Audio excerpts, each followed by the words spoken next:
welcome to the Gaming Coop, the best space to talk about all the doot-to-doots. Let's introduce today's players. Player 1, Chicory, Chicory, a gamer as lucky can be. It's Chris. Player 2, the world is your oyster. It's Matt. Player 3's life motto states that sometimes you need to break a few oranges to get lemonade. It's Kelsey. Absolutely. Player 4, I'm trying to find this thing they call the ocean. The ocean, says the older fish. That's what you're in right now. This, says the younger fish, this is water. What I want is the ocean. It's Anthony. That was profound. That's good. Is it from Nemo? No. Dory? No. The newest one? What was the newest one? Oh, Luca? Close. Close. No, it wasn't Luca. What was it from? The one right before Luca. It was from Soul? Soul? Yeah. Oh. I don't remember that. Player Dude! 5. Never mind. Some gamer once told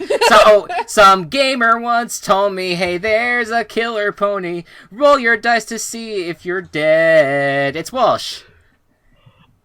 Wow. I shit you not. I almost did an all-star intro. Wow. and I will say this is better than the actual All-Star song itself. Don't. At least better than the whoever wrote people that. who wrote it. Exactly. True. Fuck Whoever wrote them. that, don't you ever put me in a situation ever again. Hey, Yikes. there's a killer pony, you know? But it's still a pony. It's still very nice. Deep down. Sure. Deep down in the soul, you know? Welcome, everyone, to the Gaming Coop.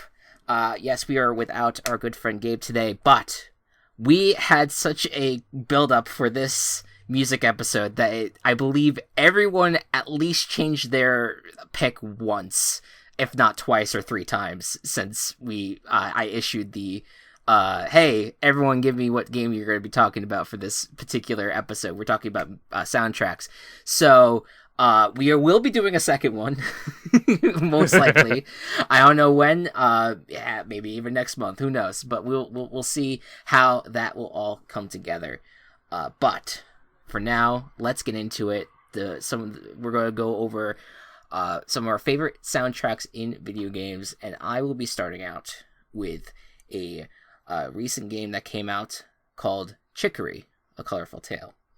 Now, this game came out a day before Ratchet and Clank Rift Apart back in June, and was going to be overshadowed in that realm, but it's a PlayStation exclusive, a console exclusive, and it could be played on PC as well. And essentially, the game revolves around you are a dog, a small dog, but like all the characters are animals, so they're humanoid in nature. I'm used to that. Yeah, so essentially, the main character is a small dog who is a janitor for the wielder, and the wielder is the person that has a wand that brings color to the world. One day, the wielder does not want to come out of their room, and so this small dog that you can name whatever you want, but the canonical name is Pizza. Pizza grabs the brush, the wand, which is a paintbrush, and ultimately gains the power to color the world. But with it comes the responsibility of combating darkness that is coming upon the world of Picnic. I believe the world's called Picnic, yeah. And so it is the world's not called. I thought the world was called Luncheon. The town called Luncheon. The town of Luncheon. There's a town. Oh, my mistake. Sorry. Yeah, there's a town called Luncheon. I don't even know why I'm correcting you, because it's literally the game you played. So I'm so sorry. I'm not going to do that again. I don't know why I just did that. No, it's okay. It's okay. So it's the world of Picnic. And so the game is a super chill game. Well, I want to say chill because there is heavy material in it. Does talk about mental illness, talks about imposter syndrome. But but the gameplay itself is I would call it a puzzle adventure game that is basically a coloring book where you go into different parts of the town and you can color them with the colors that are kind of given to you for that area. And like later in the game, you could upgrade that and you could end up using whatever colors you want.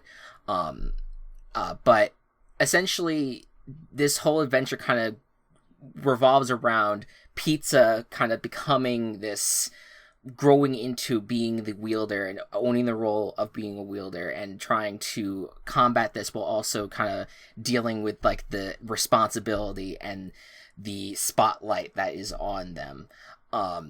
And it's a masterpiece of a game, and I want to spotlight the soundtrack specifically because it was Lena Raine who ended up making this soundtrack. Now, Lena Raine, if you are not aware, is the same composer who did the soundtrack for Celeste, which is an amazing 2D platformer that came out a few years ago that was a smash hit. She's also done, I believe she did the soundtrack for the Minecraft Nether update that came out a few years ago. And she's done a bunch of other stuff as well, but that Celeste's really has been her big, one of her biggest gigs, and this is probably her next biggest. And I think that this game, especially because it is such an aesthetic game where you are coloring things in and you're very much caring about the environment, and the puzzles in the game are very environmental and stuff. You need to have a good soundtrack to kind of carry that, and I think that she absolutely nailed it with the songs. And the specific songs I want to highlight, The Town of Luncheon is like the first song that you kind of hear in the game once you leave like the first building that you're in. And it's this, this homey, very like just tender song of just like being like in a nice town, walking around the neighborhood. And then there is you end up at some point having to face the darkness as like a first boss battle of sorts. And then the another song that I really liked was The Eyes of Darkness, which is that first boss battle song, and it kind of sets the tone for the rest of the game, where you have this really nice, colorful world with amazing characters, and it seems very wholesome, but there is a dark underbelly to it, the whole thing. And Eyes of Darkness ends up kind of setting that tone for that. And then the two other songs I wanted to spotlight, I love that it sets the tone for the environment, but it also sets there's songs that set the tone of kind of like what you're going through. And Apple Foothills is an area in the game, but it also has its own song that was, to me, like it is a great adventure song. It feels like you're on a mission to accomplish something, and you're overcoming obstacles. And it's a kind of an aggressive beat, but not really. To me, it has just that it presents itself, and it's there, and it's kind of meant to kind of encourage you to keep going, because you're powering through this game. And then Dinner is the Big City. It reminds me, this song in particular reminds me of, I think it reminds me of New Donk City a lot in terms of its sound. And it is just the classic city, environment of like a bustling metropolis of a bunch of characters being around in the game. And it is that particular section is kind of a central point in the game. It's kind of you reach it about halfway through, and you are like a lot of the things that you can. There's a lot of elements in the city that you interact with that you can that involves like customization and side quests and things like that. There's a lot of meat and potatoes in that city in particular that you can work with. And so I think that song really does a service. And I think every single song in this game, like I only spotlight those 4, but every single song in this game felt like it belonged there, and was so like it made me not want to leave areas at times, because I wanted to hear the whole soundtrack. It was that good throughout. And it just added to the charm of the game as a whole. Now, for this particular episode, we actually were able to kind of share the soundtracks with everyone, because through Spotify or for YouTube, we've been able to kind of hunt down these songs. So for you guys, for what you've listened to, if you guys did listen to it, what are your thoughts on the Chicory soundtrack? A lot of it is very homey. First off, I like the fact that like towns are named Luncheon and Dinner, and you said dinner's the place where you get to the meat and potatoes of the game. Yes, yeah, and all the characters are named after food. Nice. So, yeah, that's that's a very Chris game. Yes. Yeah, really nice sounds that come out. I like the vibe a lot. It's very, very cozy. Yes. I think that's a really appropriate word for. I'm sorry, Anthony, but I feel like cozy. Cozy is like a very appropriate, simple word to apply to how the music makes you feel. Yeah. Without even really knowing the aesthetics. Oh my god. I'm so sorry. No, it's okay. Go ahead. I'm just excited to say that I love the soundtrack. It feels like complex in like a really good way. Like as I listen to the songs, they kind of like they hold on to like kind of a central theme, but then they kind of play with it and develop it and then return back to that. And I really like the instruments that they used in the songs. And the song that you talked about, In the Darkness, I felt like the last minute of that song was my favorite part of it. Like it was, I want to say it was like a fairly standard battle song, but like you kind of think a minute in like, okay, I see where this is going. But then, like, that last minute, it really, like, throws a curveball, and I loved that. Yeah, and I think, too, like, what I found, the sound design of the game as a whole is very good, because they play so much with fading in and fading out of the songs that you're listening to, because if you're, like, let's say you leave dinners, but like you're kind of right outside and you're kind of on the fringe of another area, you still hear that music playing, but a little bit of a softer tone to it, and it kind of fades out perfectly once you leave that area and enter a new area where that soundtrack kicks in. And it has like this synthesized nature of all of the songs. I think that there's just this like ability to blend all of like the natural environment music like kind of within your adventure, and I think that's kind of what ends up making it even like it makes you feel even more engrossed into the game and into the world itself as well. I guess for the other thing I did want to mention too is that I played this game, but like a few weeks prior, I played a game called Wandersong, and that had a good soundtrack too, but that was not Lena Raine that did that. But I just want to say that like those two games were two probably my favorite games I played this year, and were both by the same indie developer. His name is Greg Levinoff, but he has a whole team behind him that has worked behind him, I think, with both games. I just strongly encourage people to play both games. They're both relatively easy in nature, very forgiving overall, but they're also such good stories that you can be invested in it and you can really enjoy it overall. So but Chicory, I would say, is probably my favorite game I've played this year. And I think that it just should, if people want to like play the games of now, like that's a game I would encourage you to play, because it is just that good. And Lena Raine was a huge contributor to that because of the music and the sound of the game as a whole. Any other thoughts on Chicory?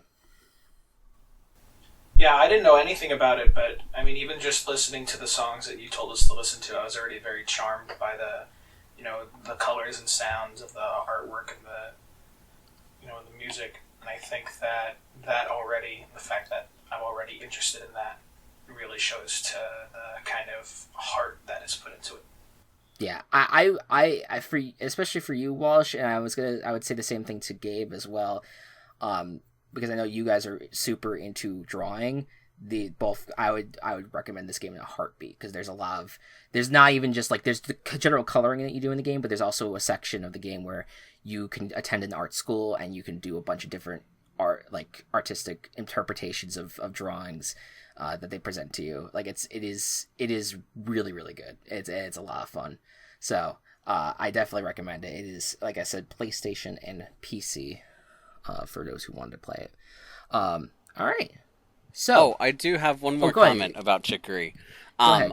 While you're talking about it, I googled it just to see its art style, which it's incredibly beautiful. But there's a quote from one of the characters where they say, "You don't have to be perfect for anyone to care about you," and I think that's such a beautiful thing to say.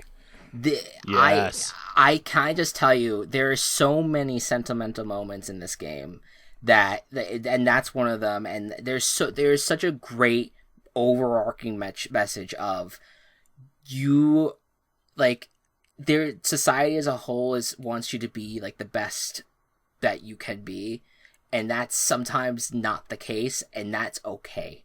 And you can do with the best that you can in the position that you're in, and if you can't, that's fine too. You just try your best, and that's the best thing that we could all do moving forward. And I think it does such a good job in giving that message off throughout the game. All right, next up to what is becoming one of the, I mean, it already has been considered one of the best MMOs out there, but it's even overtaking World of Warcraft, my dude Matt. You're gonna talk about Final Fantasy 14 once again, but this time with the soundtrack. Yes. So I've talked about it.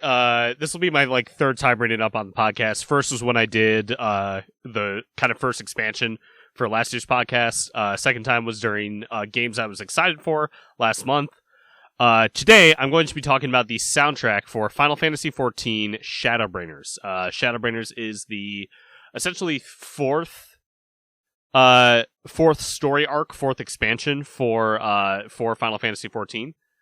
The composer for this is Masayoshi Soken. Soken has become extremely popular in the Final Fantasy XIV community due to his music. And for very good reason, because a lot of people love the stuff that he's written.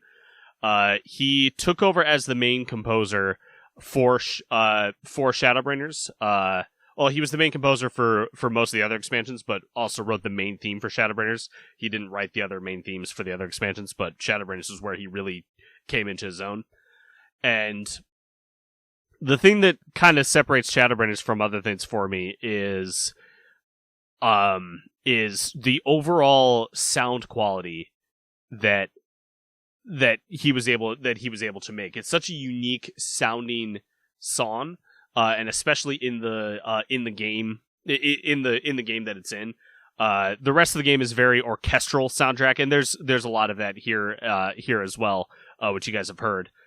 But there's also a ton of electric guitar stuff and a lot of rock stuff, because Soken really likes that style of music. And from a macro level, I think that inclusion of the idea of it being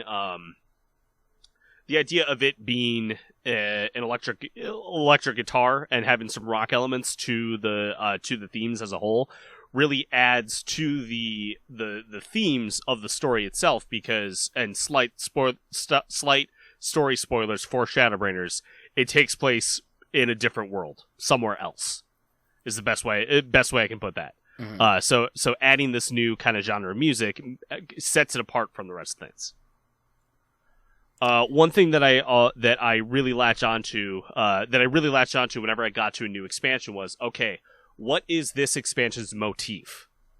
What is this expansion going to do to get me hooked and have me listening throughout the music? Because in Heavensward there were a few things, but the main motif that was used was da da da da da da da da da da da da da.